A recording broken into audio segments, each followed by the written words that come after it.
ओम शांति। भगवत गीता श्लोक क्लास में आज के बेसिक कोर्स के टेस्ट के लिए टॉपिक है खंडित गीता से निर्माण हुई समस्याएं, और रिवीजन के टॉपिक में परम पिता इस सृष्टि पर आते हैं तो किस स्थान पर आते हैं और क्यों।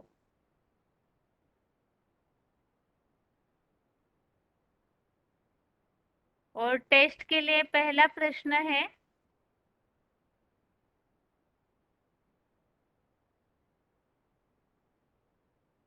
गीता खंडित हुई है, इसका अर्थ क्या है।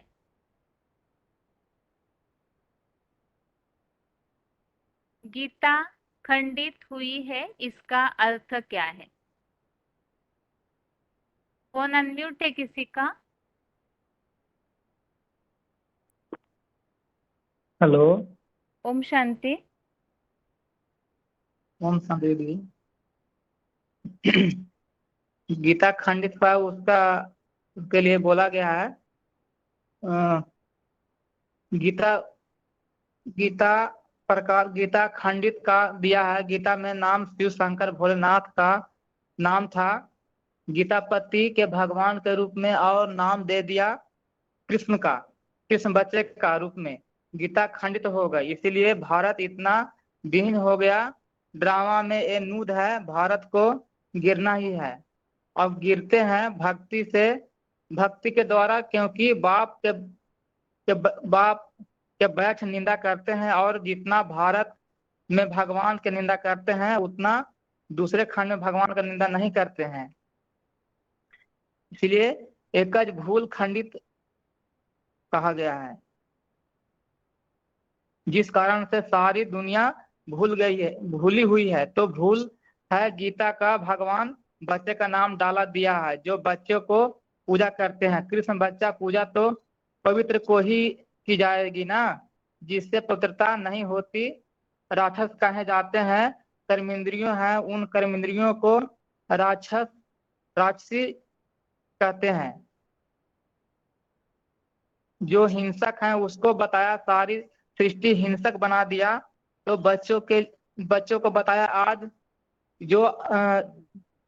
जो नसीन है, चाहे समाज में, धर्म क्षेत्र में, चाहे राज क्षेत्र में गद्दियों पर बैठे हुए, तो तुम्हारे पास देह अहंकार के मारे तुम्हारे पास नहीं आ रहे हैं। देह अहंकार चढ़ा हुआ है, तो पहले एक भूल जाकर बताओ कि गीता खंडित किए हुए कैसे खंडित किए हैं। गीता जिसने राज्यों का ज्ञान है उसमें राज भरा हुआ है, और रजाइयां तो हिंसा करके रजाइयां प्राप्त की है।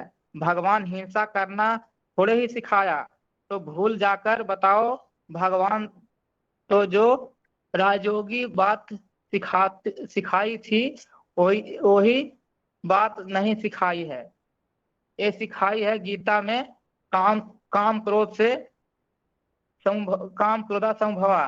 काम और क्रोध जो है वो रजोगुण से उत्पन्न होते हैं। रजोगुण देवता से नहीं होता, देवता में सत्व प्रधान गुण होता है। तो ये सब एक मिनट। नाम डाल दिया है। एक मिनट। देखिए, बाहर वाले हाँ दीदी। यदि कोई भी बाहर के लोग आपसे पूछेंगे गीता खंडित हुई अर्थात क्या, तो आप इतना लंबा उत्तर देंगे या एक वाक्य में उत्तर देंगे, बताइए। दीदी वो तो मैं पॉइंट बोला था, बाकी गीता खंडित होने का हाँ, कारण बस यही है एक ही कि वाक्य गीता का बताइए कि भगवान खंडित गीता अर्थात क्या, एक वाक्य में ही उत्तर बताइए। गीता में खंडित का अर्थ यही है कि गीता का भगवान शिव शंकर भोलेनाथ के जगह पर बच्चे हाँ, कृष्ण का नाम डाल दिया, इसलिए गीता का खंडन होने का कारण बन गया। ठीक। अभी दूसरा प्रश्न ये है, गीता खंडित होती है तो उसका मानवीय जीवन पर क्या प्रभाव पड़ता है, कोई भी एक उदाहरण बताइए। खंडित गीता होने से मनुष्यों के जीवन पर उसका क्या परिणाम या प्रभाव पड़ता है, इससे आप कैसे समझाएंगे लोगों को। गीता खंडित होने से मनुष्य जैसे भगवान को सर्वव्यापी समझ लेता है, क्योंकि उनका आस्था जो है से बिखर जाता है, यानी आस्था जो सच्चाई उनको पता नहीं होता है, इसलिए हर आत्मा, हर मनुष्यों का बुद्धि बिखरने के कारण जो है से अनेक अनेक भगवान को, अनेक अनेक रूप में, अनेक अनेक मनुष्यों के रूप में भगवान को मान लेते हैं। सच्चा जो भगवान है उनको पहचान नहीं पाते हैं। हाँ, और दूसरा बुद्धि भटकती है, इस कारण मन एकाग्र हाँ, नहीं हो पाता है। नहीं ठीक, होता। जी दीदी जी। ठीक। ओम शांति। ओम शांति। एक मिनट, रोल नंबर बताइए आपका। रोल नंबर 17-083 ठीक, जगरांव। ठीक। ओम शांति। अभी अगला प्रश्न है,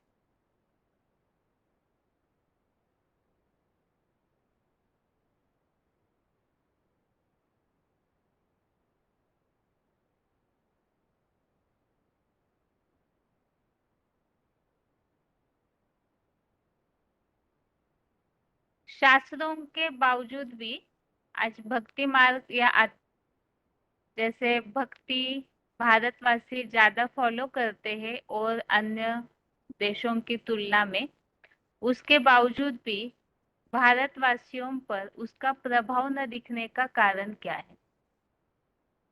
भारतवासी भक्ति को ज्यादा फॉलो करते हैं, उसके बावजूद भी उसका जो परिणाम या प्रभाव दिखना चाहिए, जीवन में जो परिवर्तन, वो न दिखने का कारण क्या है? कौन अनम्यूट है?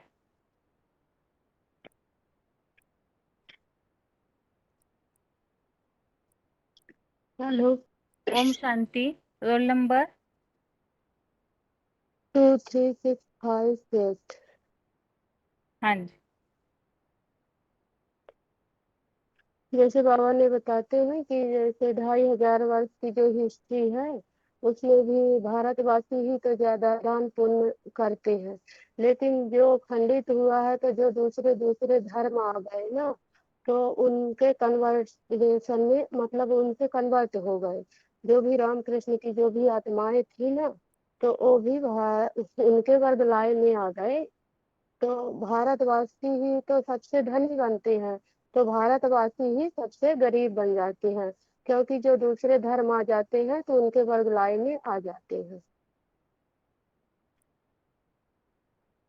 ठीक है माता जी। ओम शांति।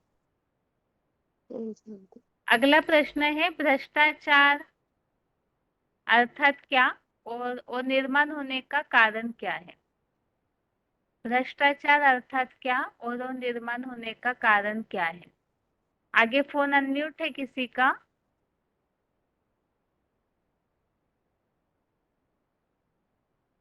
फोन अनम्यूट है किसी का?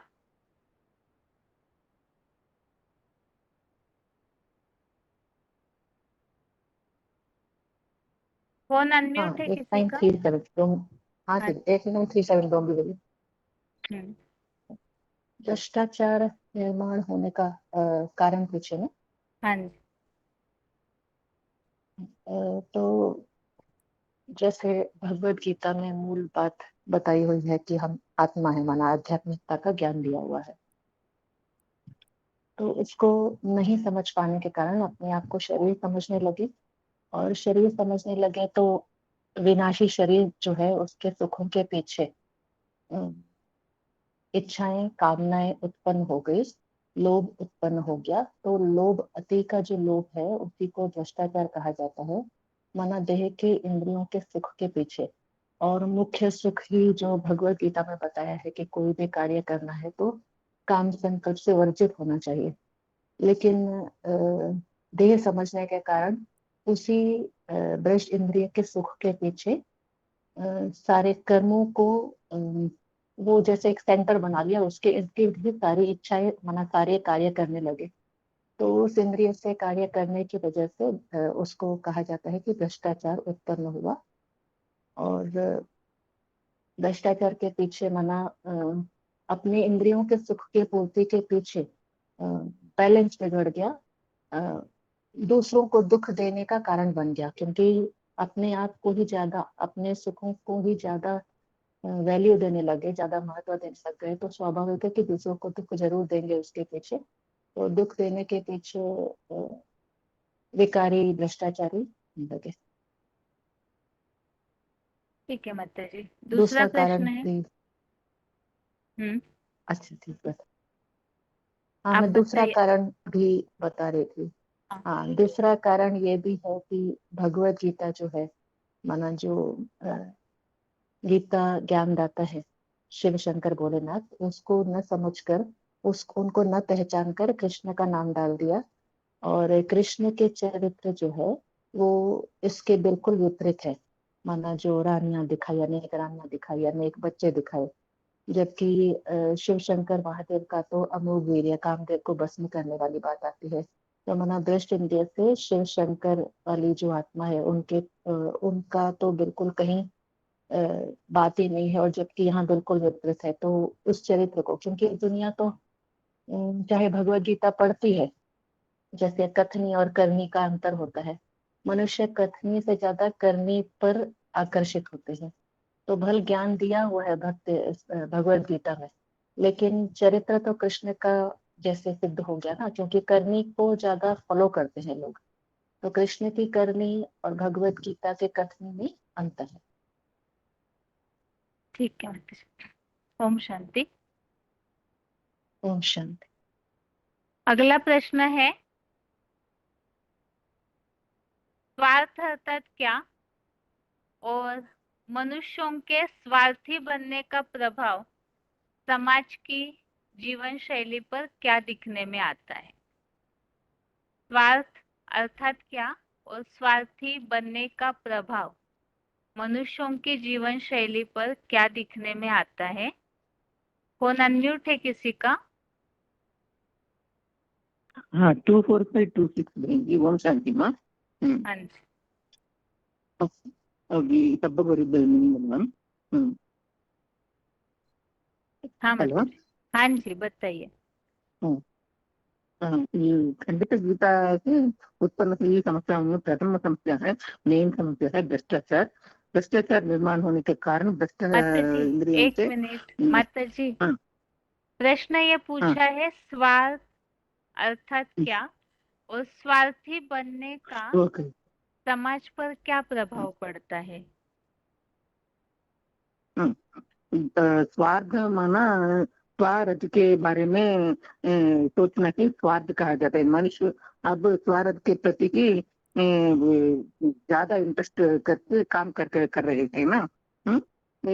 वो यहाँ ये क्या बताया गया है, मनुष्य के मन के संकल्प आत्मा के प्रति चले तो आत्मा मूल रूप में जो विनाशी है, निर्विकारी है। और आत्मा के प्रति मन के संकल्प चले तो श्रेष्ठाचारी बन सकेंगे। लेकिन मनुष्य देव के प्रति मन के संकल्पों के को चलाने के कारण अनेक प्रकार की इच्छाएं, कामनाएं और लोभ उत्पन्न हो रहा है मनुष्य में। फिर मनुष्य उन कामनाओं की पूर्ति के लिए भ्रष्टाचारी बनते हैं। इसका भी मूल कारण क्या है? गीता ज्ञान दाता की यथार्थ पहचान नहीं होना। श्री कृष्ण को गीता ज्ञानदाता समझने के कारण गीता खंडित हो गई है। गीता मनुष्य गीता ज्ञानदाता के रूप में कृष्ण की चरित्र को फॉलो करने के लिए शुरू किए। भगवत गीता के महावाक्य को भूल गए। तब भगवत गीता के महावाक्य क्या है? काम महाचित्र ऐसा बताया गया है ना गीता में। इसको भूल करके विपरीत आचरण करने लगे। इसी कारण से अभी बहुतों का मन में ऐसा भाव भी रहता है ना, हम इतनी भक्ति करते हैं, शास्त्र बढ़ते हैं, लेकिन जीवन में परिवर्तन, समाज में परिवर्तन नजर ना आने का नजर ना आने रहा है, ऐसे समझते हैं ना। शास्त्र लिखने वाला, इसका कारण क्या है? शास्त्र लिखने वाला भी विकारी है। साथ में भगवत गीता के मूल बात को ना जानने के कारण मनुष्य विकारी बनते हैं, पतित बनते गए हैं। परिणाम स्वरूप आज मानव जाति दुखी बनकर रोगों से पीड़ित हो रही है। यदि गीता ज्ञानदाता महादेव को हम तीर्थंकर भोलेनाथ को पहचानेंगे तो मानव जाति का सुधार हो सकता है, ऐसा बताया गया। ठीक है माता जी। ओम शांति। ओम शांति। अगला प्रश्न है, भगवान विदेशों में क्यों नहीं आते हैं? भगवान विदेशों में क्यों नहीं आते हैं? फोन अनम्यूट है किसी का? फोन अनम्यूट है किसी का? कोई माता जी का फोन अनम्यूट है जिनका नाम दिख रहा है डिस्प्ले में? हेलो। ओम शांति। Roll number? Roll number 19751। हाँ बताइए माता जी उत्तर। प्रश्न क्या बताया दीदी? भगवान विदेशों में क्यों नहीं आते हैं? भगवान विदेशों में क्यों नहीं आते? भगवान भारत में भगवान के लिए पवित्रता की मान्यता है ना, और विदेश में इतनी पवित्रता तो नहीं होती है, परंतु ये मन में उत्पन्न संकल्प भारत में आकर परमपिता परमात्मा आकर आध्यात्मिक का ज्ञान देते हैं, तो विदेश में तो नहीं आते वो, या आठवणच नाही राहिली। ठीक है माता जी, आप सोचिए, आपका फोन लाइन में रहेगा, 5 मिनट के बाद फिर से बताइए। अगला हाँ जी। प्रश्न है,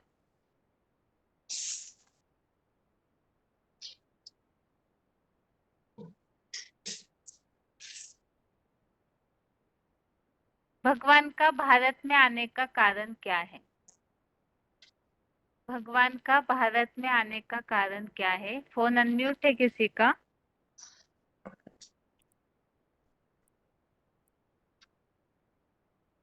फोन अनम्यूट है किसी का? Hello hello. ओम शांति। हेलो। Roll number? 2510। 25 हाँ दीदी माता जी। 2510। हाँ जी। ओम शांति जी। हाँ जी। क्योंकि भारत में ही कन्या माताओं का मान है, विदेश में तो कोई मान रखते नहीं, और भारत में भगवान आके कन्या माता स्वर्ग का गेट खुलवाते हैं, इसलिए भगवान भारत में आते हैं। ठीक है माता जी। ओम दूसरा शांति। प्रश्न ये है कि गीता ज्ञानदाता शिव शंकर को मानने से क्या फायदा होगा? श्री शंकर सच्चा भगवान कौन है वो पता चलेगा ना। सब सब जो धर्म वाले हैं तो एक को ही मानेंगे ना। सब धर्म का पिता एक ही है, श्री शंकर भोलेनाथ। तो गीता का भगवान भी भोले नहीं थे ना। हाँ कृष्ण तो ठीक है। बच्चा था, उनका तो गुरु था, माता पिता जन्म मृत्यु सब दिखाते हैं। और ये तो अविनाशी है अपने भगवान, तो कभी उसका विनाशी नहीं दिखा। अच्छा माता जी, दुनिया के नीचे गिरने का मूल कारण क्या है? अनेकों के संग में आके गिर जाते हैं ना। सच्चा बाप को पहचान नहीं किसी ने, और अपन ज्ञान देते तो सुनते नहीं, वो लोग नहीं हमारा साईं बाबा ही ठीक है, मूल हमारा यही माता जी बेसिकली बताइए, एक बेसिक में हम जैसे समझाते हैं कि हाँ। ऐसे विकारों में कौन सा ऐसा विकार है जिस कारण मनुष्य नीचे गिरते हैं सबसे ज्यादा? काम विकार के कारण।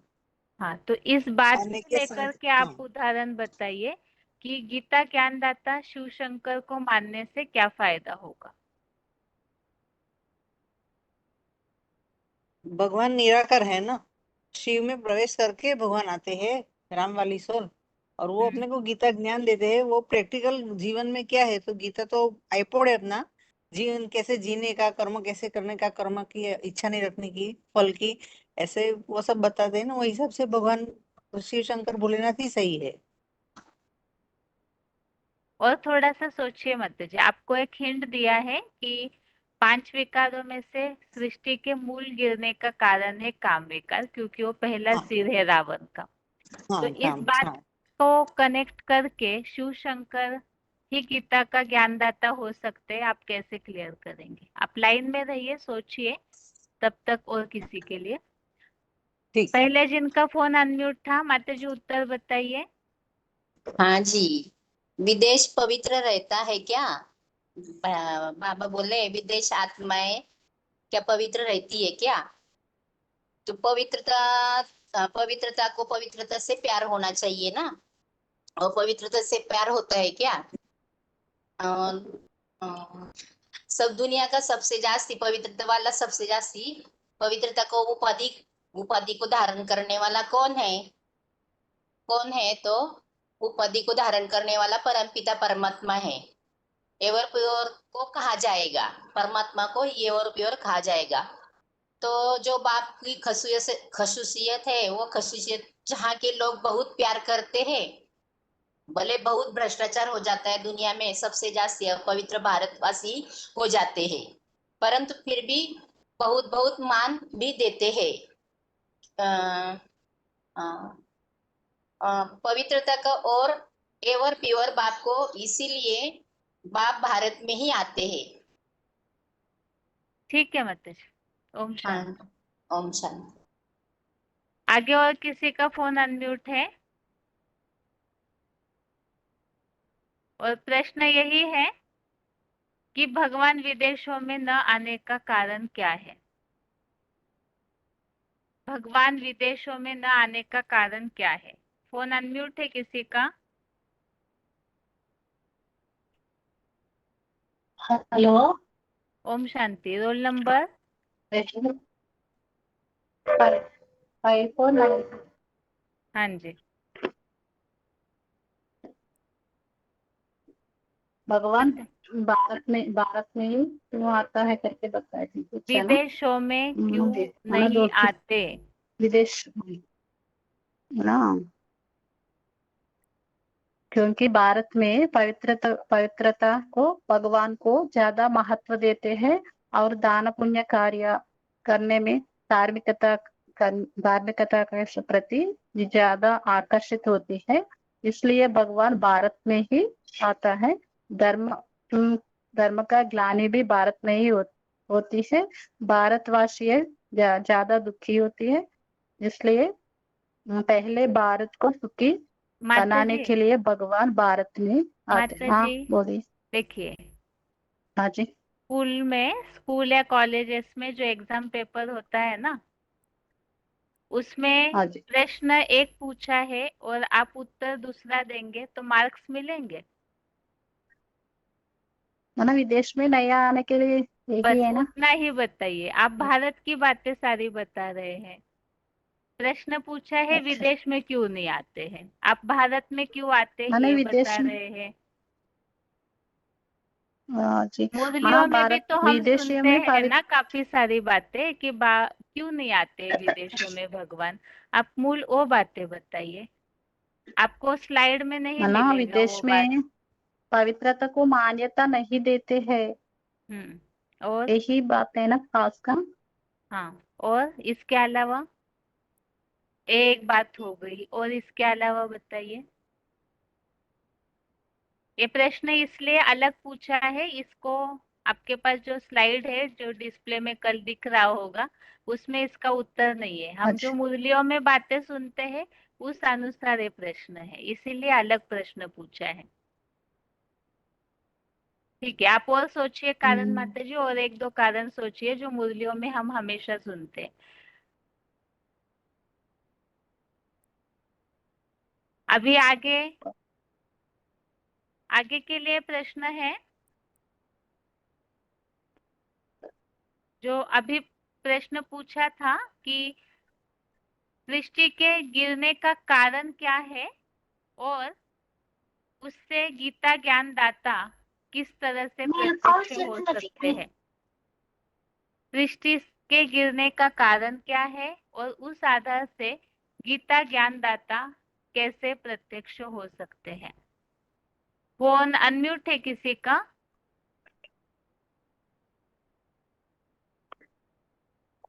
फोन अनम्यूट है किसी का?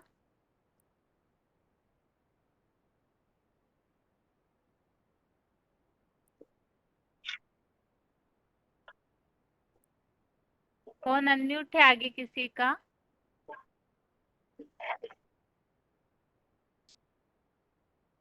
ओम शांति। ओम शांति। रोल सृष्टि नंबर? का है, रोल नंबर है 24548। हाँ जी। सृष्टि के गिरने का कारण है कि गीता पहला कारण है, गीता का भगवान कृष्ण को मान लिया और सर्व भगवान को सर्वव्यापी मान लिया। क्या इतना आवाज आ गया? हाँ जी, आप बताइए। हाँ, वो तो भगवान को सर्वव्यापी मानना और कृष्ण को गीता का भगवान मानना, ये है मूल कारण है। फिर गीता में आया है कि जो काम महाशत्रु है, लेकिन जब शिव शंकर को मानते हैं तो काम महाशत्रु बुद्धि में नहीं आता, क्या कि वो अमोघ ब्रिज है और वो काम देव को भस्म करने वाला है। तो फिर वो काम महाशत्रु को नहीं जानने के कारण वो भी सहज सहज काम विकार को सहज मान लिए। और गीता में भी आया है जो काम भोग परमा, तो ये काम भोग भी सहज सहज मान लिए है। फिर बताया कि जो शास्त्र में जो लिख दिया है कि कृष्ण को भगवान मान लिए, फिर उनको 8 पाटरानियां दिखाई दिए, फिर उनको 16,000 गोप गोपियां भी दिखाई दिए। तो ये भी काम विकार और बढ़ गए, लोगों को बुद्धि में आ गया कि भगवान भी ऐसा है। तो दुनिया और भ्रष्टाचार बन गई। इसी बात से ये दुनिया नीचे गिर गए, भगवान को न जानने के कारण। ठीक है, ओम जी, शांति। ओम शांति। आगे और किसी का फोन अनम्यूट है? भगवान भारत में ही आते हैं, विदेशों में नहीं आते, तो इस बात के लिए यदि कोई ये कहे कि भगवान इसका मतलब पक्षपात करते हैं, तो इस बात का उत्तर क्या बताएंगे? भगवान कोई एक देश विशेष में आते हैं, इसका मतलब भगवान पक्षपात करते हैं, तो करते हैं या नहीं? दोनों बातों का समाधान दीजिए। फोन अनम्यूट है किसी का? 25407 फोन अनम्यूट है। हेलो। हाँ जी, हेलो। ओम शांति। ओम शांति। 25407 रोल नंबर माता जी। हाँ जी। भगवान भगवान एक के ऊपर आकर कृपा करेंगे और दूसरे के ऊपर कृपा नहीं करेंगे क्या? कोई पर कृपा करे, कोई पर अकृपा करे, उसको भगवान कहा जाता है क्या? भगवान पार्शलिटी वाला होता है क्या? पक्षपात करता है क्या? नहीं, भगवान सबके लिए एक का जैसा है। भगवान के दिल में, भगवान के दिमाग में किसी के प्रति पक्षपात नहीं करता है। भगवान सबको एक ही नमूना देखते हैं। भारत में ही बाप आते हैं। ओम शांति माता। ठीक है, आगे इसी प्रश्न का उत्तर पॉइंट बिना पढ़े बताइए, जो जनरली बेसिक लेवल पर हम समझा सके कि भगवान भारत में ही आते हैं, इसका मतलब भगवान पक्षपात करते हैं या नहीं? फोन अनम्यूट है किसी का? हेलो, ओम शांति दीदी। ओम शांति। Roll number 28,322। हाँ जी। चंडीगढ़ मधुबन। हाँ हाँ जी जी। दीदी, भगवान पक्षपात नहीं करते हैं।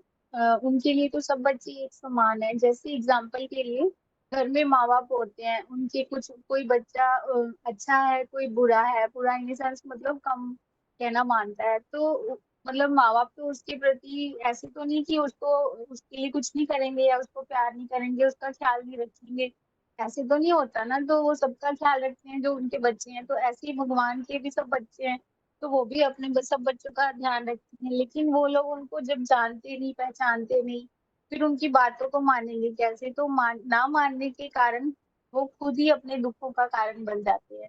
मतलब अपवित्रता रखते हैं विदेश वाले, इस कारण से वो फिर दुखी भ्रष्टाचारी बन जाते हैं। मतलब अपने को वो आत्मा नहीं समझते, उनको आत्मा का ज्ञान नहीं होता ना।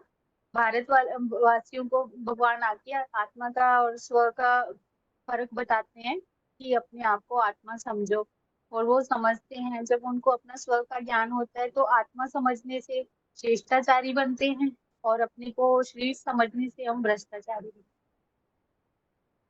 हैं। क्योंकि देह के कामों में लगे रहेंगे, देह के प्रति सुखों को खींचेंगे एक दूसरे से, तो नेचुरली दूसरों को दुखी देंगे, इसलिए भ्रष्टाचारी बनेंगे। ठीक है माता जी। कल जो हमने टॉपिक रिवीजन में समझा था उससे आप शॉर्ट में बता सकते हैं कल क्या क्या बातें समझी थी हमने रिवीजन में? हाँ जी, मतलब परमात्मा के बारे में ही समझा था ना कि परमात्मा है जो, दीदी टॉप हेडिंग क्या था अपना? परमात्मा सर्व आत्माओं का का दिल। पिता एक है। इस टॉपिक में हमने ये समझा था कि भगवान भारत देश में ही आते हैं, क्यों? हाँ जी, हाँ जी, हाँ जी, भगवान भारत देश में ही आते हैं। उसका कारण ये है कि भगवान भारत में पवित्रता को मान दिया जाता है। भले भारतवासी मतलब कलयुग अंत में बहुत ज्यादा अपवित्र बन जाते हैं, भ्रष्ट बन जाते हैं, पतित बन जाते हैं, लेकिन भगवान फिर भी पतितों को ही पावन बनाने आते हैं, क्योंकि वो फिर भी पवित्रता को मान देते हैं। भारतवासी इतने वो होने के कारण भी, भ्रष्टाचारी बनने के कारण भी पवित्रता को मान देते हैं, अपनी कन्याओं माताओं की सुरक्षा करते हैं, उनका ध्यान देते हैं। इसलिए भगवान भी एवर प्योर है। तो उसकी जो खसूसियत है, मतलब विशेषता है कि वो सदा प्योर है, तो जो प्योर होगा उसको प्योर ही पसंद आएगा। इसलिए भगवान भारत में ही आते हैं, और वो किसी के साथ पक्षपात भी नहीं करते हैं, क्योंकि सब बच्चे जिसके भी जो माँ बाप है वो अपने बच्चों से भेदभाव नहीं कर सकते।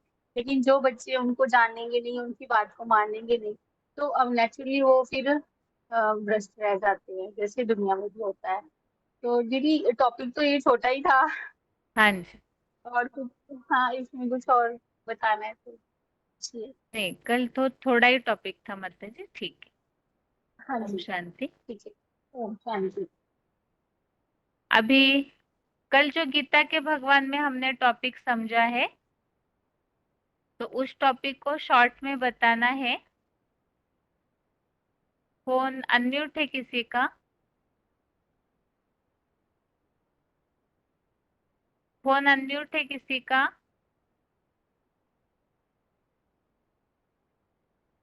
फोन अनम्यूट है किसी का? 4 फोन अनम्यूट हेलो है। हाँ जी। हेलो। ओम शांति। Roll number? 4552। हाँ जी। कल कल का टॉपिक था सच्ची गीता से उत्पन्न नई समस्या एवं समाधान। तो इसमें मुख्यतः बताया गया है कि मनुष्य एक सामाजिक प्राणी होता है, जिसका जैसा कर्म करता है इसी अनुसार समाज में उसका प्रभाव पड़ता है। जैसे कि उदाहरण के, जैसे राजा जैसे कर्म करेगा ऐसे प्रजा भी ऐसे कर्म करेगा। आज इसी हिसाब से जैसे राजा कोई बुरा कर्म करता है तो उसको फॉलो भी वही प्रजा लोग कर लेते हैं, जिसके कारण समाज में बहुत भ्रष्टाचार आज बढ़ता जाता है। आज भ्रष्टाचारी गवर्नमेंट हो गया ना, इसलिए मनुष्य आज भी सब शरीर के भान में आके स्वार्थी बन गए। अपने स्वार्थ में ज्यादा सोचते हैं, तो ज्यादा स्वार्थ के कारण समाज में भी इसका ऊपर असर पड़ता है, और हर एक आदमी दुखी और रोगी बनते जाता है।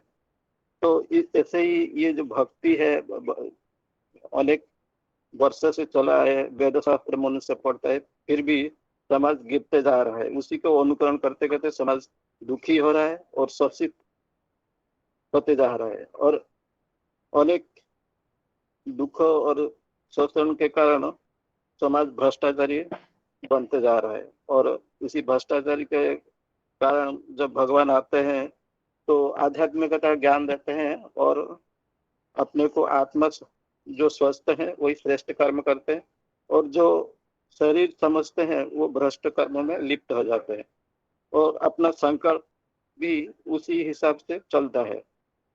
तो इसके कारण समाज भ्रष्टाचारी बन गया, और अपने अनेक कामना, जिस शरीर जो लोग शरीर समझते हैं उनका अनेक कामना पैदा होने के कारण लोभ और भ्रष्टाचार को जन्म देते हैं। परंतु सत्य और कुछ है। जैसे कि गीता में भगवान कृष्ण का नाम डालने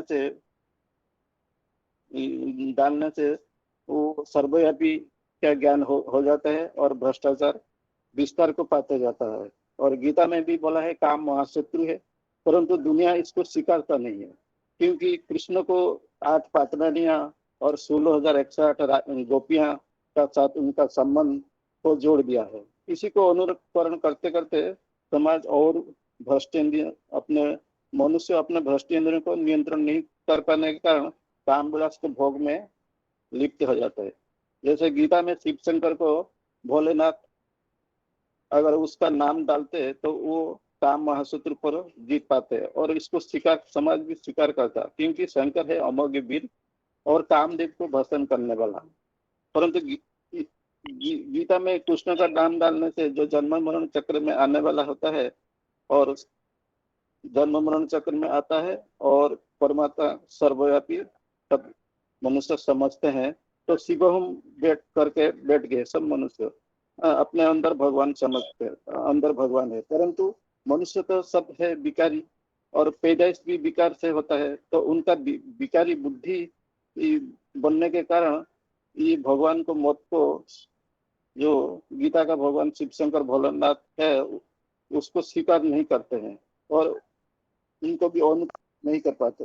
तो इस हिसाब से दुनिया और ही विकारी भ्रष्ट आचरण करते दुनिया पूरा समाज भ्रष्टाचारी हो गया। ओम शांति। ठीक है, आगे और किसी का फोन अनम्यूट है? फोन अनम्यूट है किसी का?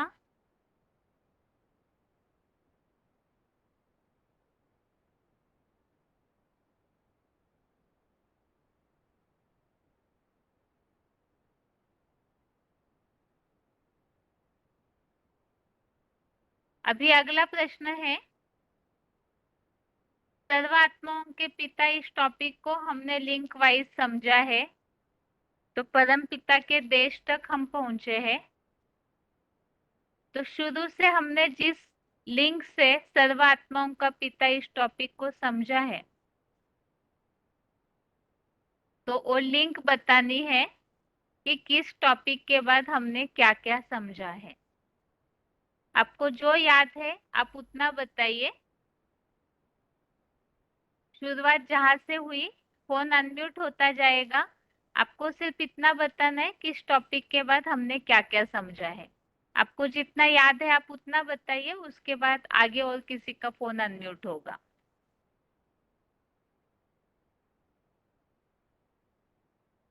फोन अनम्यूट है किसी का? सबसे शुरुआत में हमने सर्वात्माओं की पिता इस टॉपिक की शुरुआत कहाँ से की है? फोन अनम्यूट है?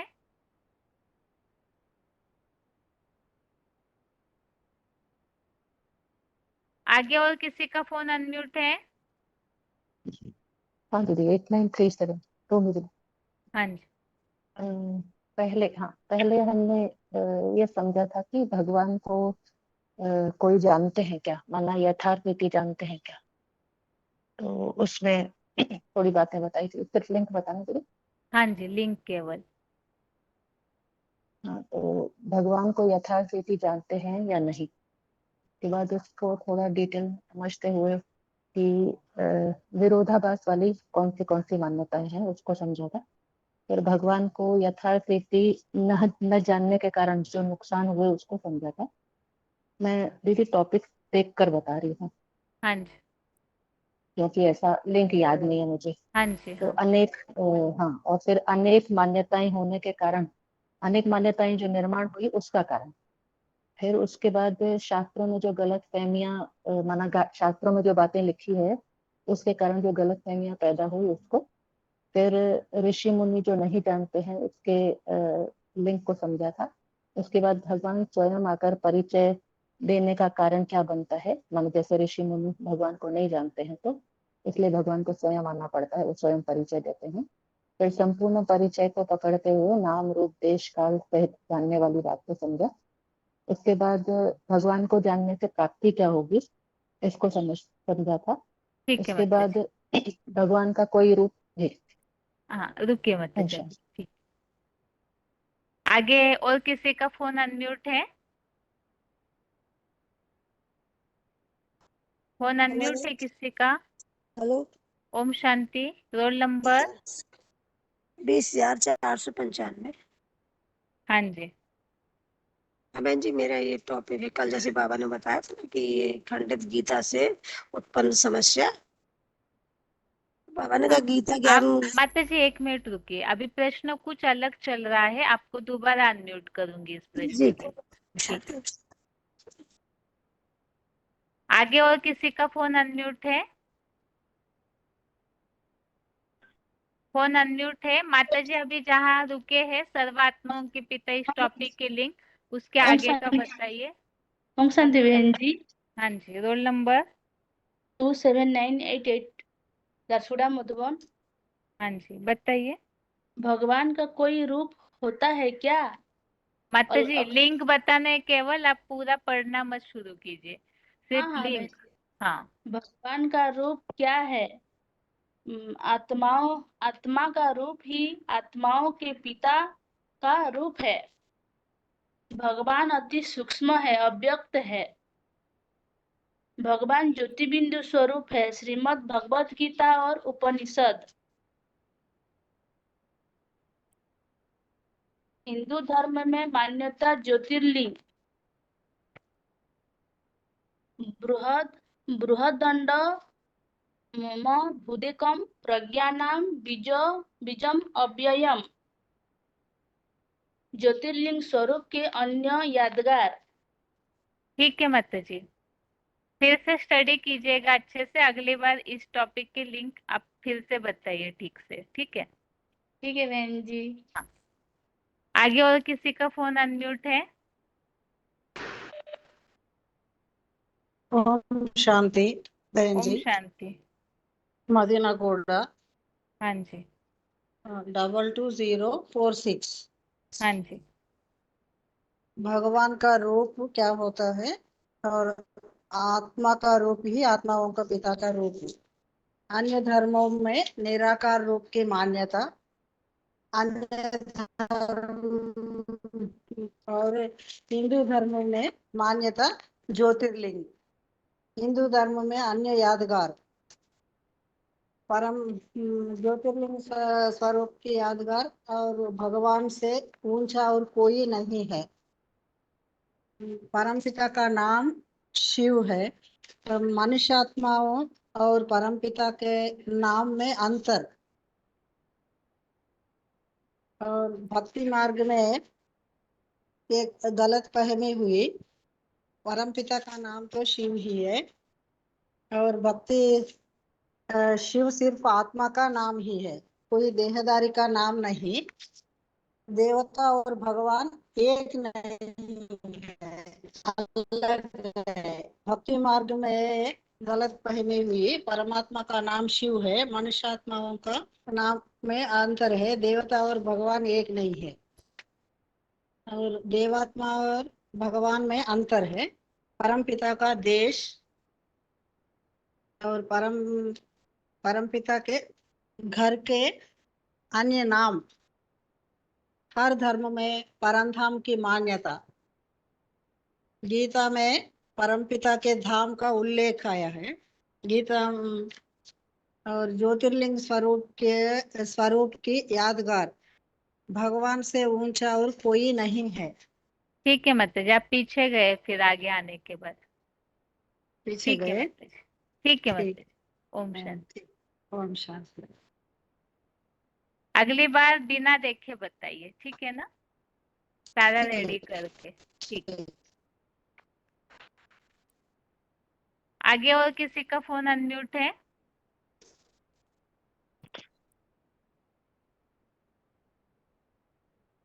फोन अनम्यूट है बनारस से किसी माता जी का?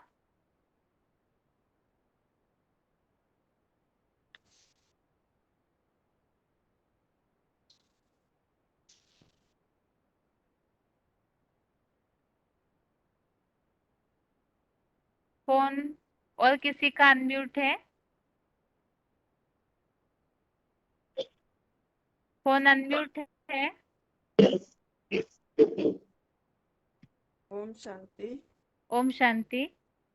Role number? Roll number 22,050। हाँ जी। हाँ, ये बताना है ना, सर्व आत्माओं का पिता एक ही है। हाँ जी, शुरू से हाँ। लिंक बताइए माता जी। अगर किसी को सिर्फ लिंक याद रखनी है कोर्स सीखने के हिसाब से तो कैसे बताएंगे? जैसे निराकार शिव ज्योति ही परमपिता परमात्मा है, तो उसी को सभी धर्म वाले मानते हैं। तो हर धर्म में मतलब वो निराकार ज्योति की का ही गायन है। और वो शिव निराकार जिस साकार रथ के द्वारा मतलब जो अपना आधार बनाता है माध्यम, तो उसके द्वारा जो आके पाठ बजाते हैं, तो उसको जानने की बात है कि वो मतलब कौन सा ऐसा रथ है मुकर रथ माता जी जो यहाँ तो अभी कि निराकार साकार तक हम पहुंचे ही नहीं है। बेसिक कोर्स में तो हम सिर्फ निराकार का परिचय दे रहे हैं ना, अभी सर्वात्माओं का पिता इस टॉपिक में। आएगा कितने है ही।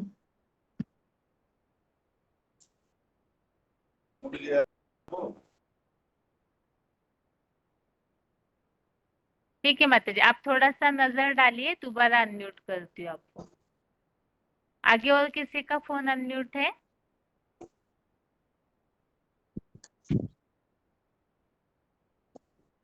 फोन अनम्यूट है किसी का?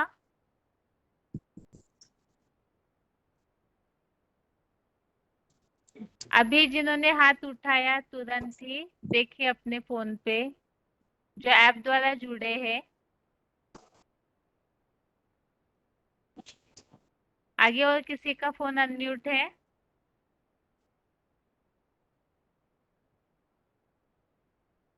फोन अनम्यूट है किसी का आगे?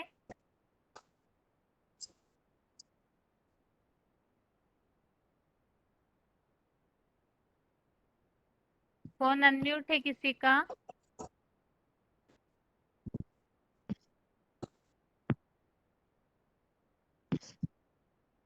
चार फोन अनम्यूट है लेकिन किसी का भी अपने फोन पे ध्यान नहीं है, शायद हाथ उठा के फोन रख देते हैं कहीं। आगे और किसी का फोन अनम्यूट है? हेलो। ओम शांति। Roll number? 26,576 दीदी। हाँ जी। हाँ दीदी जी, जैसे कहते कि परमात्मा नाम रूप से न्यारे है, तो पर ऐसी कोई वस्तु नहीं जो नाम रूप से न्यारी हो। तो परमात्मा तो ये सदा शिव है, इसका नाम शिव ही है। जैसे जहाँ चांद सूरज सितारे अग्नि का प्रकाश नहीं जाता, बाप कहते हुए परम धाम बाप का घर है। माता जी हाँ दीदी। लिंक देखिए, लिंक बताना मतलब क्या है कि किस टॉपिक के बाद हमें क्या बताना है। जैसे हमने रूप के बारे में समझा, तो रूप हाँ में हमने क्या क्या टॉपिक समझा? आत्मा और परम पिता का रूप एक ही है। हाँ परम पिता का जो रूप है उसका पूजा के लिए बड़ा रूप बनाया ज्योतिर्लिंग। और हाँ ज्योतिर्लिंग स्वरूप की हिंदू धर्म में क्या यादगार है? तो हाँ अनेक मान्यता। अनेक जगह, हाँ। तो वही ज्योति स्वरूप की और धर्मों में अलग अलग रूप से मान्यता है। इस तरह समझा ना आपने? उसके हाँ बाद फिर परम पिता के सिवाय और कोई बड़ी सत्ता नहीं है। उसके लिए हमने श्लोक और उपनिषद के आधार से, उल्लेख के आधार से समझा। और परम पिता का जो सूक्ष्म रूप है ज्योति बिंदु, उसके लिए महाभारत में आया हुआ उल्लेख समझा। बस इसी तरह से बताना है कि किसके बाद हमने क्या क्या टॉपिक समझा, या रूप के टॉपिक में क्या क्या बातें समझी, नाम हाँ। के टॉपिक में क्या क्या बातें समझी। तो मुख्य मुख्य जो पॉइंट है वो सिर्फ बताने हैं कि किस टॉपिक में क्या क्या समझा है। अच्छा दीदी, आगे ध्यान रखेंगे दीदी, ऐसे याद कराएंगे। हाँ ठीक है, आप अगली बार के लिए तैयार करके फिर हाथ उठाइए अगले। ठीक है माता जी। ठीक है दीदी। बनारस के माता जी आप देखे क्या? ओम शांति दीदी। हाँ जी, हाँ, बताइए माता जी। जैसे भगवान का जो स्वरूप है अनु से भी अति अनुसूक्ष्म, तो वो है क्या?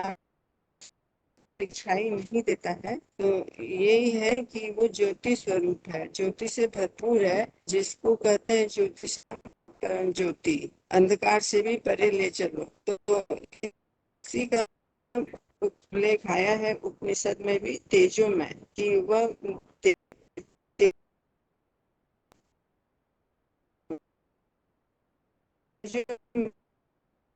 है, तेजो में ऐसा ज्ञान से भरपूर है। तो इसकी इस रूप की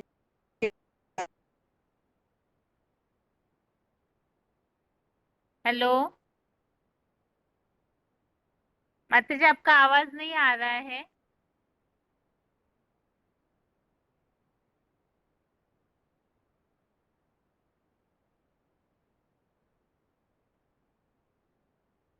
आगे और किसी का फोन अनम्यूट है?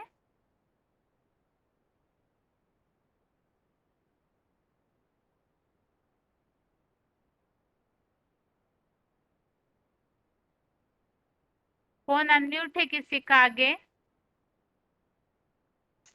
हेलो हाँ जी। हेलो ओम शांति।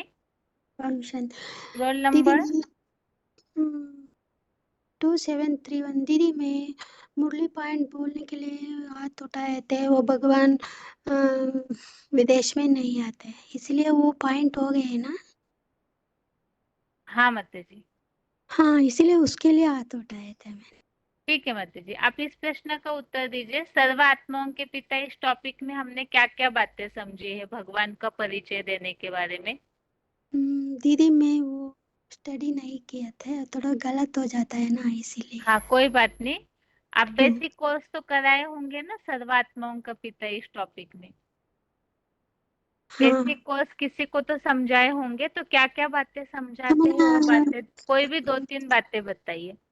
ना भगवान सर्वव्यापी नहीं एक व्यापी के लिए बोलते हैं ना हम लोग, सर्वव्यापी सर्व नहीं। आत्माओं का पिता हाँ एक सर्व है। हाँ सर्व आत्माओं का पिता एक ही इसके लिए बोलते हैं। अपना अपना धर्म में एक ही भगवान को मानते हैं। वो अलग अलग रहता है, फिर भी एक रामेश्वर में लिंग रखता है।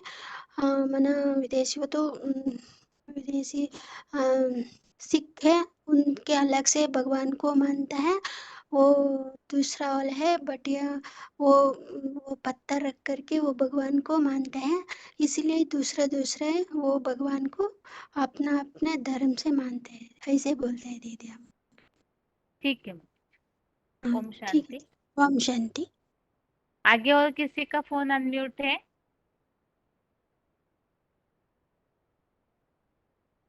फोन अनम्यूट है किसी का? हेलो ओम शांति दीदी। ओम शांति। हाँ, शिव तो ज्योति बिंदु तो आत्माओं का पिता, सर्व आत्माओं का पिता शिव ही है।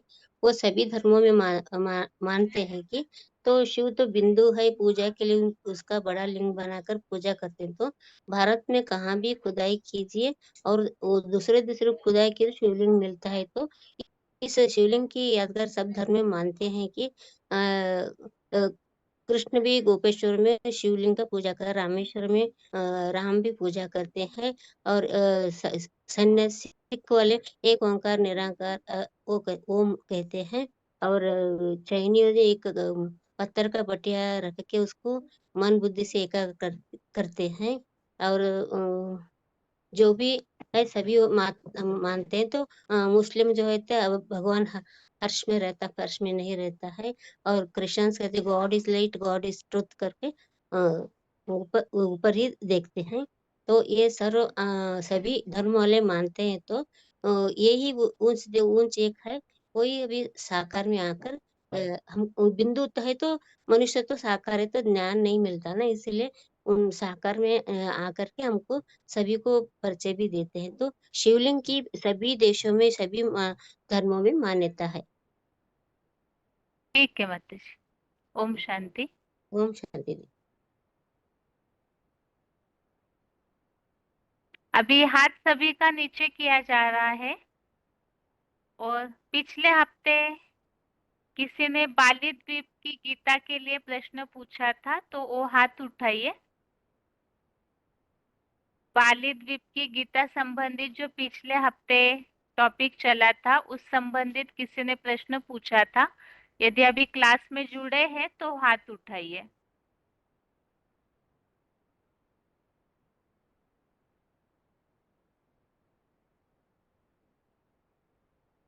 जो 70 श्लोक और 700 श्लोकों वाली गीता, इस संबंधित पिछले हफ्ते के क्लास में किसी ने प्रश्न पूछा था।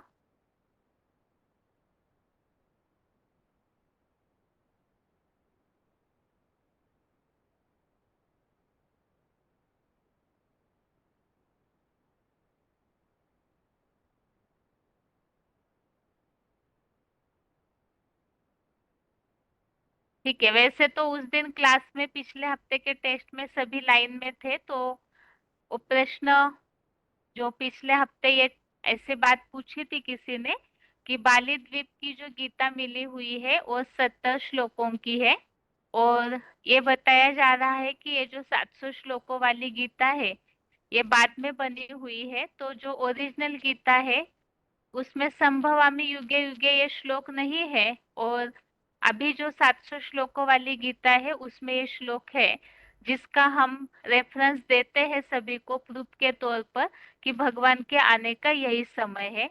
तो जब वो गीता में, बाली द्वीप वाली गीता में वो श्लोक है नहीं, और ये 700 श्लोकों वाली गीता को हम फिर क्यों फॉलो कर रहे हैं, तो इसका उत्तर यही है कि जो गीता के भगवान में, जैसे महाभारत के लिए भी हमने पिछले हफ्ते ये उदाहरण देखा था कि महाभारत जो है वो पहले 8800 श्लोकों का ग्रंथ था, और बाद में फिर वो लाख श्लोकों वाला ग्रंथ बन गया। जैसे मुरलियों में भी ये बात आती है कि इतने बड़ा बड़ा हो गया कि पूरा कमरा के कमरा भर जाता है, इतने बड़े बड़े ग्रंथ बना दिए।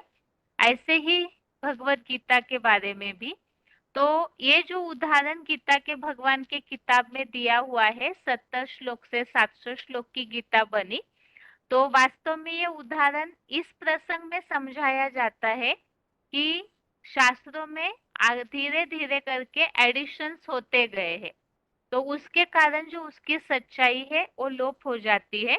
लेकिन बाली द्वीप की गीता ही फाइनल है ऐसे नहीं माना जाता। यहाँ प्रसंग केवल ये बताने के लिए उदाहरण लिया हुआ है कि 70 श्लोक की गीता 700 श्लोक की बनी, 8800 श्लोकों वाला महाभारत 1 लाख श्लोकों वाला बन गया। तो यहाँ केवल ये उदाहरण समझाने के लिए कि शास्त्रों में एडिशंस होते हैं, इन उदाहरणों से ये प्रूफ मिलता है।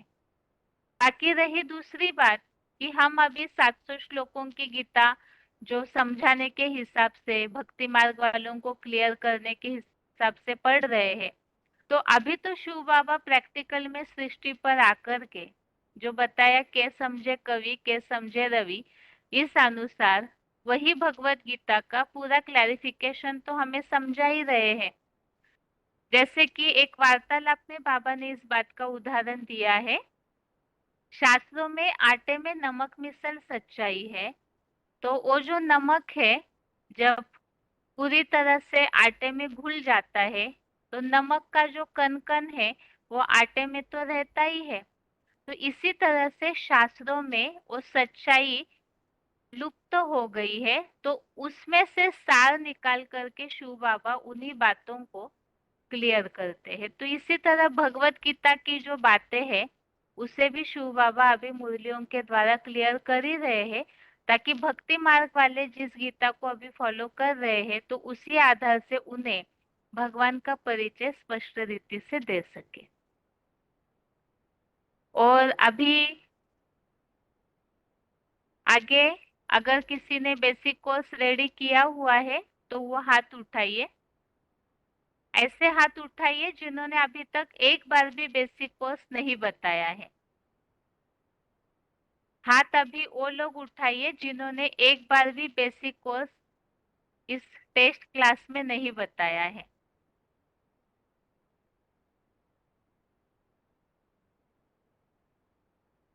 सिर्फ 4 ही हाथ उठे हैं।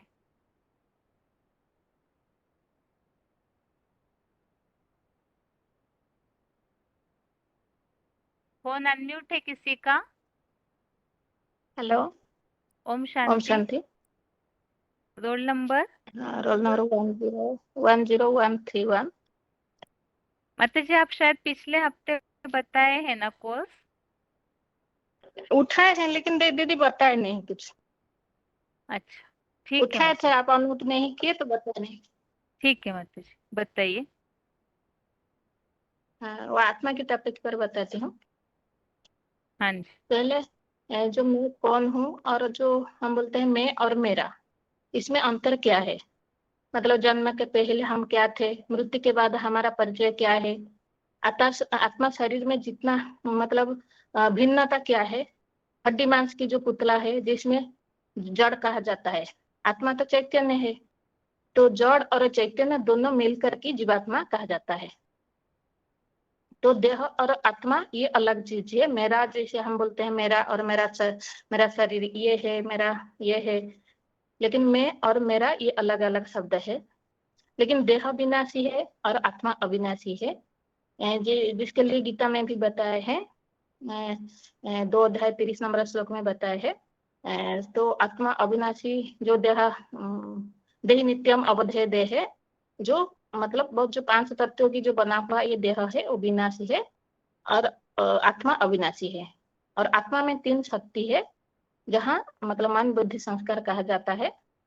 और आत्मा के ऊपर जो 5 तत्वों के असर नहीं पड़ता है, जिसके लिए गीता में भी बताया है, नैने छिदंती शस्त्राणि नैने तरति पावक, अर्थात 5 तत्वों से परे और शरीर 5 तत्वों से बंधमान है।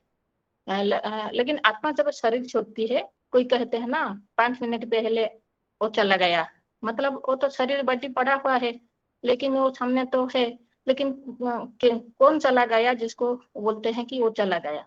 वास्तव में इस शरीर भीतर जो आत्मा चैतन्य शक्ति काम कर रहा था वो चला गया। और आत्मा को भी मतलब बीज भी कहा जाता है। जैसे शरीर है वृक्ष, तो इसमें जो हम मिसाल दे सकते हैं, जैसे कि आत्मा और ड्राइवर जैसे गाड़ी को चलाता है, ऐसे शरीर को भी आत्मा ही चलाता है। इसीलिए इस शरीर को रथ भी कहा जाता है। कठोपनिषद में उसको भी मतलब शरीर रथ जैसे कहा जाता है और आत्मा रथ ही कहा जाता है। तो आत्मा को भी अनेक, जैसे शरीर का अनेक नाम होता है, ऐसे ही आत्मा का अनेक नाम भी देते हैं। कोई कोई आत्मा को नूर भी कहते हैं, कोई सोल कहते हैं, कोई जीवन, कोई प्राण, कोई चैतन्य शक्ति कहा जाता है। और वेदों की ऋचा में भी उनको मन रवे आत्मा कहा जाता है, अर्थात मन बुद्धि को ही आत्मा कहा जाता है। तो मन बुद्धि जो आत्मा कहा जाता है, ये जो 3 शक्ति मन बुद्धि संस्कार है, तो मन का काम क्या होता है? पहले मन का काम करना होता है सोच विचार करना और संकल्प करना। बुद्धि का काम होता है निर्णय लेना, जजमेंट करना। और संस्कार जो है, संस्कार क्या है ना, अच्छा बुरा जो भी काम करते हैं हम, तो बुद्धि में जो प्रभाव पड़ जाता है, छाप पड़ जाता है, उसको ही संस्कार कहा जाता है। तो फिर ये संस्कार के लिए ही गीता में बताए हैं। जैसे जो जैसे फूलों की सुगंध हवा में जाता है, खुशबू फैलाते हैं, तो उसको ही ये जो संस्कार है, जब आत्मा शरीर छोड़ते हैं तो ये संस्कार को ही साथ ले जाता है। जैसे मन बुद्धि चला जाता है तो संस्कार भी उसमें चला जाता है। तो और बताया मतलब और क्या, जो आत्मा के लिए भी बताते हैं, जो प्राणी जो अपना स्वभाव के अनुसार ही कर्तव्य करता है। और आत्मा का रूप के लिए भी बताए हैं, जो आत्मा का रूप मतलब अणु मिसल है, जो ये आंखों में नहीं दिखाया जाता है। अणु अणुआना मनुष्य स्मृतया, मतलब आत्मा अति सूक्ष्म है। जैसे मतलब मलेरिया कीटाणु इन आंखों से नहीं दिखाया जाता है, ऐसे आत्मा भी इतना सूक्ष्म है जो ये स्थूल आंख में नहीं दिखाया जाता है। तो आत्मा का रूप जैसे ज्योतिबिंदु स्वरूप है, और गीता में भी कहा है 8 अध्याय का 9 नंबर श्लोक में।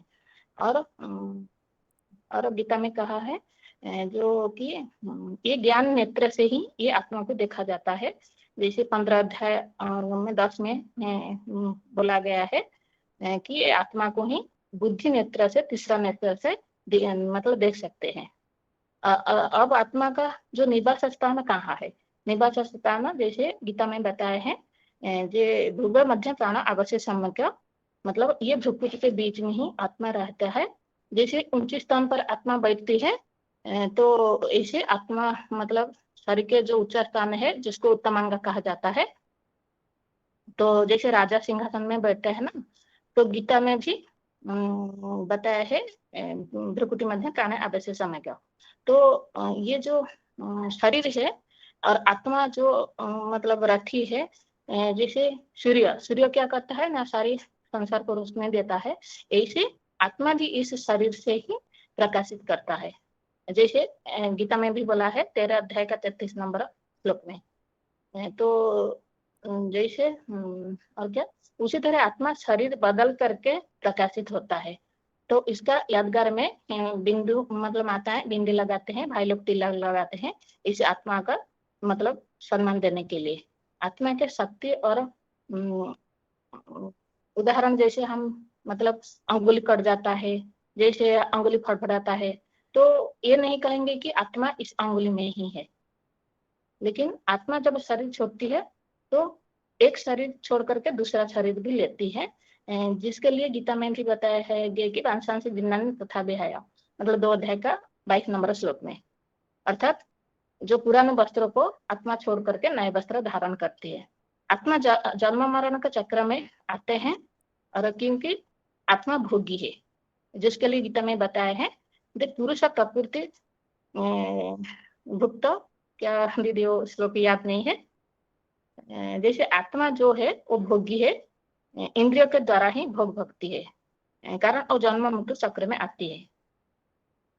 तो आत्मा इंद्रिय के द्वारा विषय भोग भक्ति है, तो इसके लिए बोला जाता है कि पाप आत्मा, पुण्य आत्मा, धर्म आत्मा, नहीं सॉरी, पाप आत्मा हाँ पुण्य आत्मा, और शरीर पुण्य या शरीर पाप नहीं कहा जाता है। तो ये जो आत्मा है, ये जो आत्मा का कनेक्शन शरीर के साथ जो है, वो शरीर अलग चीज है, आत्मा अलग चीज है, इसको हम बताए हैं। तो फिर इस लास्ट में क्या है कि आत्मा का भोजन क्या है, जैसे ये शरीर से हम भोजन खाते हैं, तो जैसे गाड़ी में पेट्रोल डीजल डाला जाता है, तो ये आत्मा की भोजन भी है जी, जो ईश्वरीय ज्ञान और याद, ये आत्मा की भोजन है। ठीक है दीदी इतना ही रेडी की हूँ। हाँ ठीक है मैम। ओम शांति। ओम शांति। अभी और किसी का फोन अनम्यूट है जो पहले कुछ उत्तर देने के लिए फोन अनम्यूट किया था तो रुकाया था जी ने? 20495 इनका फोन अनम्यूट है।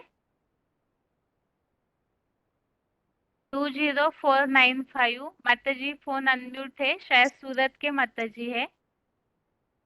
हाँ बहन जी। हाँ माता जी, आप कुछ उस समय टॉपिक ओम शांति। बताने के लिए हाथ उठाए थे ना? हाँ बताइए आप। बहन जी जैसे वो आए थे ना कि खंडित गीता के बारे में, तो बाबा ने कहा ज्ञानदाता का नाम छुपा कर कृष्ण का नाम डालना। भगवत गीता में वास्तव में कृष्ण का नाम डालना भगवत गीता को खंडित करना, नहीं बहन जी? हाँ जी। वास्तव में मानव जाति का कल्याण का शास्त्री ये गीता है, ये बताया था। ठीक है माता जी। शांति। माता जी आप कहाँ के हैं? जी मैं सतना मधुबन से, मैहर की हूँ मगर सतना मधुबन जाती हूँ। ठीक है मैम। शांति। आगे 2510 इनका उत्तर अधूरा था। 2510 2510 हाँ माता जी उत्तर क्लियर कीजिए अपना। उस समय कुछ हाँ, वो प्रश्न पूछा था, उत्तर अधूरा था आपका। हाँ, गीता का भगवान सर्वव्यापी नहीं एकव्यापी है ना, उनके बारे में बताया ना। फिर आपने पूछा वो काम महाशत्रु है, 5 विकारों का बोला, तो काम मुख्य है, गीता में बताया काम महाशत्रु है। तो उसके बारे में आप कुछ रावण बोले, फिर छोड़ अटक गए, मेरे समझ नहीं आया फिर।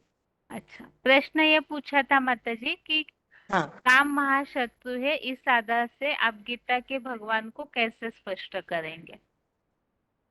हाँ आप और उत्तर गीता अभी बताएंगे तो ठीक है, या तो उत्तर अगले हाँ हफ्ते भी बता सकते हैं। हाँ ठीक है, क्योंकि शंकर का तो अमुक वीर्य एवं कामदेव को भस्म करने वाले रहते हैं ना, हाँ जी।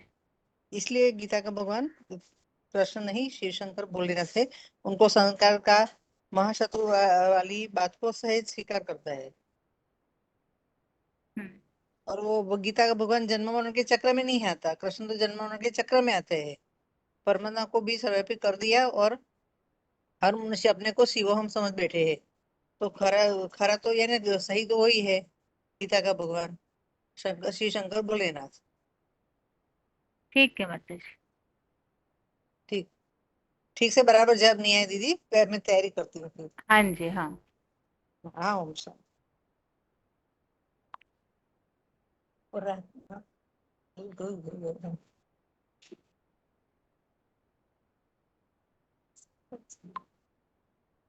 अभी बेसिक कोर्स के हिसाब से हाथ उठाए हुए हैं, लेकिन समय हो गया है, इसीलिए अगले हफ्ते के क्लास में। और अभी टेस्ट के प्रश्नों के उत्तर देखते हैं।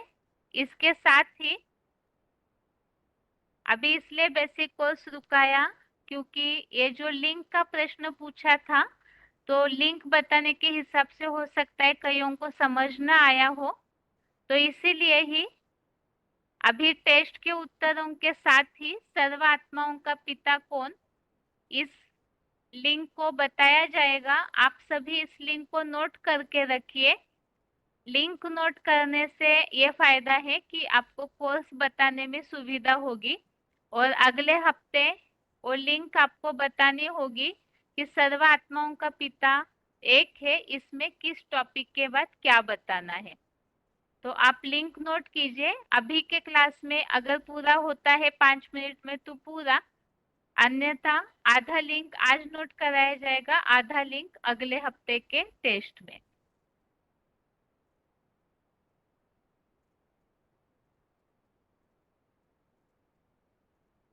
सबसे प्रथम हमने इस टॉपिक की शुरुआत इस हिसाब से की थी, जैसे बताया था कोई भी नया चित्र हम बताते हैं, यदि लिंक नोट करना है तो आप अपना पेन और कॉपी लेकर के बैठिए, ताकि क्योंकि ये तो डिस्प्ले में लिंक दिखेगा नहीं आपको, तो ऐसे न हो कि अगले हफ्ते फिर न बता पाए। इसी हिसाब से कोई भी नया चित्र हम शुरू करते हैं तो पिछले चित्र का कनेक्शन उसे जोड़ना जरूरी है, ताकि हम क्या क्या समझे हैं पिछले चित्र में वो बातें जिज्ञासुओं को क्लियर हो जाए। तो 3 लोग के चित्र का सार हमने पहले देखा था कि आत्मा हम है ज्योति बिंदु स्वरूप, तो आत्मा इस सृष्टि पर आती कहाँ से है। तो 3 लोग के चित्र में वो बातें समझी, आत्मा परम धाम की निवासी है और वो इस सृष्टि पर पार्ट बजाने आती है, तो जन्म मरण के चक्र में अटक जाती है, इसी सृष्टि चक्र में अर्थात पृथ्वी लोक में। तो वो जो चक्र है वो सृष्टि चक्र 5000 वर्ष का है, और इस 5000 वर्ष में 4 युग होते हैं। 4 युगों में किस तरह से आत्मा पार्ट बजाती है, और फिर कलयुग अंत में तमो प्रधान बन जाती है। इसीलिए ही जब आत्माएं तमो प्रधान बनती है तो ऊंचे कैसे उठेंगे, तो संगम युग में भगवान इस सृष्टि पर आकर ईश्वरीय ज्ञान और राजयोग की शिक्षा के द्वारा फिर से मनुष्य से देवता बनाने की पढ़ाई पढ़ाते हैं। और इस पढ़ाई में ही भगवान हमें आत्माओं का ज्ञान देते हैं, आत्माओं के 84 के चक्र का ज्ञान देते हैं। आत्मा इस सृष्टि पर कहाँ से आई, आत्मा 84 लाख योनियों में नहीं जाती है, तो इन सब बातों का हमें ज्ञान मिलता है। अब भगवान इस सृष्टि पर कलयुग अंत में आकर के देवता बनाने की पढ़ाई पढ़ाते हैं, तो उस पढ़ाई को पढ़ करके हमें देवता बनना है तो भगवान को जानना जरूरी है। और इसीलिए ही हम इस सर्व आत्माओं का पिता एक है, इस टॉपिक को या इस चित्र को समझ रहे हैं। ये तो 3 लोग के चित्र को बहुत ही शॉर्ट में बताया। अभी सर्व आत्माओं का पिता एक है, इस टॉपिक में भगवान को हमें जानना है, तो वो इस सृष्टि पर तो आए हुए हैं, तो उनका पूरा परिचय हमें जानना है। और पूरा परिचय अर्थात नाम, रूप, देश, काल, गुण और कर्तव्य। तो सबसे प्रथम बात है कि भगवान का नाम और रूप को जानना। तो ज्यादातर जिज्ञासु ये बताते हैं कि हम जानते हैं भगवान का नाम रूप, भगवान 24 अवतार लेते या 10 अवतार लेते, या तो भक्ति मार्ग में भगवान के नाम रूप को लेकर के बहुत सारी मान्यता है। तो इसमें फर्स्ट टॉपिक यही है कि क्या भगवान अनेक नाम रूप लेते हैं, अनेक अवतार भगवान के होते हैं या नहीं। इस टॉपिक को हमने क्लियर किया था कि वास्तव में भगवान के अनेक नाम, अनेक रूप दिखाकर सर्वव्यापी की मान्यता लोगों ने कर दी, और इसमें मुख्य गलती ये हुई कि अधर्म भी फैल गया। भगवान के आने का अलग अलग समय बता दिया, इसके कारण ही लोग कंफ्यूज हो जाते हैं। दूसरा टॉपिक हमने इस बात में समझा था कि वास्तव में भगवान जो है वो एक ही बार इस सृष्टि पर आते हैं, एक ही नाम रूप से प्रत्यक्ष होते हैं, उनका रूप ही एक ही होता है। तो इस बात को हमने क्लियर किया था कि भगवान एक है, एक ही बार इस सृष्टि पर आते हैं और आकर के अपना पूरा कार्य करके वापस जाते हैं। अगला टॉपिक हमने ये बात क्लियर की थी कि इस दुनिया में वास्तव में भगवान को यथार्थ रीति कोई भी नहीं जानते हैं, इसके प्रूफ। क्योंकि जिज्ञासुओं को इस बात का विश्वास दिलाना जरूरी है, कोई भी भगवान को नहीं जानते हैं, तभी वो इस बात को मान करके भगवान का परिचय लेना चाहेंगे। तो नहीं जानते हैं, इसके प्रूफ क्या है? बुद्धि का भटकना। भक्ति मार्गीय आडंबरों में, तीर्थों में, अलग अलग जगह पे जो बुद्धि भटकती है, भगवान की यथार्थ पहचान न होने के कारण भगवान को नहीं जानते हैं, तो इसीलिए ही याद सहज और निरंतर नहीं होती है। दूसरी बात हमने समझी थी, यदि भगवान को जानते तो भगवान से संबंध भी एक्यूरेट होता, लेकिन जानते नहीं है, इसीलिए भगवान से संबंध नहीं जोड़ा है, और संबंध नहीं जोड़ा इसीलिए प्राप्ति भी नहीं होती है। तो ये प्रूफ हो गया भगवान को नहीं जानते, ये पहला प्रूफ। दूसरा प्रूफ क्या है भगवान को न जानने का? जो संबंध की बात हमने देखी कि भगवान से अगर हमारा संबंध जुड़ा हुआ होता तो मनुष्य आज दुखी क्यों है? क्योंकि भगवान स्वर्ग का रचयिता है, और स्वर्ग के रचयिता से अगर हमारा कनेक्शन होता तो हम दुखी न होते, जिसके लिए हमने अरबपति करोड़पति के बच्चे का उदाहरण देखा था। अगला प्रूफ यह है भगवान को यथार्थ रीति नहीं जानते हैं, तो इसका प्रूफ है ये एक तरफ से कहते हिंदू मुस्लिम सिख ईसाई हम सब आपस में भाई भाई, लेकिन भाई भाई होने पर भी अपने माता पिता का परिचय, भगवान का परिचय सब अलग अलग देते हैं। तो जानते नहीं है, इसीलिए ही अलग अलग परिचय देते हैं, और इसी के चलते जो बच्चे अपने माता पिता को जानते हैं वो घर में कभी लड़ाई झगड़ा नहीं करेंगे, और आज की दुनिया में भगवान के नाम पर, धर्म के नाम पर, क्योंकि भगवान से ही धर्म को जोड़ा, हर धर्म का अपना भगवान बना लिया, हर धर्म के भगवान का पूजा स्थल अलग अलग बनाया, और इसके पीछे जो लड़ाई झगड़ा होता। तो ये एक प्रूफ हो गया, भगवान को न जानने के कारण ही अशांति, लड़ाई झगड़ा, हिंसाचार दुनिया में फैला हुआ है। ये तो सारे प्रूफ हो गए भगवान को न जानने के। अब भगवान के लिए बहुत सारी अलग अलग मान्यताएं है दुनिया में, जो कि आपस में ही विरोधाभास दिखने में आता है। उसमें क्या है, एक तरफ कहते भगवान नाम रूप से न्यारा है, दूसरी तरफ से भगवान के दर्शन के लिए आशा रखते हैं कि हमें साक्षात्कार मिले। एक तरफ भगवान बेअंत कहते, दूसरी तरफ भगवान को पाने के लिए कड़ी तपस्याएं करते। एक तरफ भगवान को ऊपर वाला कहा, दूसरी तरफ सर्वव्यापी है कहा। तो ऐसे काफी सारी अलग अलग विरोधाभास वाली मान्यताएं हैं, जिससे ये बात स्पष्ट होती है भगवान को जानते नहीं है, तभी तो ऐसी आपस में एक दूसरे को क्रॉस करने वाली मान्यताएं हैं। अब इसका प्रभाव क्या पड़ा, ये जो अलग अलग मान्यताएं हैं, इनके निर्माण होने का कारण क्या है, तो वो भी हमने गीता के आधार से समझा था कि वेद शास्त्र या अलग अलग शास्त्रों में अलग अलग जो बातें लिखी है, तो इनके कारण ही भगवान का जो यथार्थ परिचय है वो छिप जाता है। अब इसके अलावा जो लोगों के मन में ये भावना रहती है अलग अलग सत्संगों में जुड़ने के कारण, कि साधु सन्यासी बड़े बड़े महात्माएं जो शास्त्रों के प्रकांड विद्वान हैं, वो भगवान को जानते हैं और हमें भगवान तक पहुंचा सकते हैं।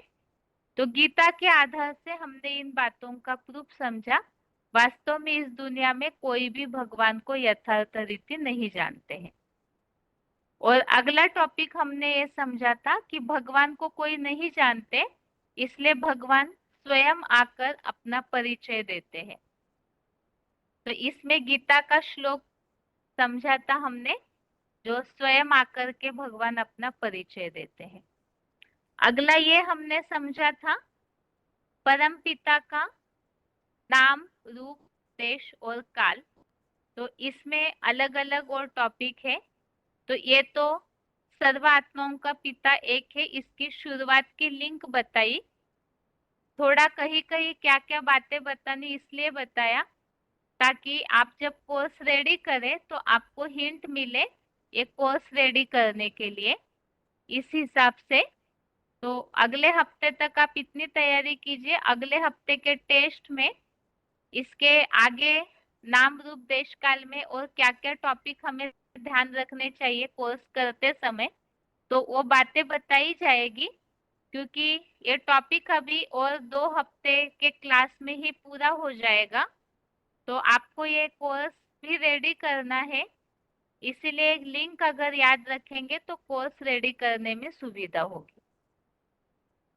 और बाकी गीता के भगवान का टॉपिक शॉर्ट में 1-2 वाक्यों में ही, मूल बात हमने गीता के भगवान के टॉपिक में ये समझी थी कि गीता खंडित हुई है क्योंकि गीता में गीता ज्ञानदाता परमपिता शिव जो शंकर के द्वारा ज्ञान देते हैं, उनका नाम लुप्त होकर के कृष्ण का नाम डाल दिया गया और इस कारण ही गीता खंडित हो गई।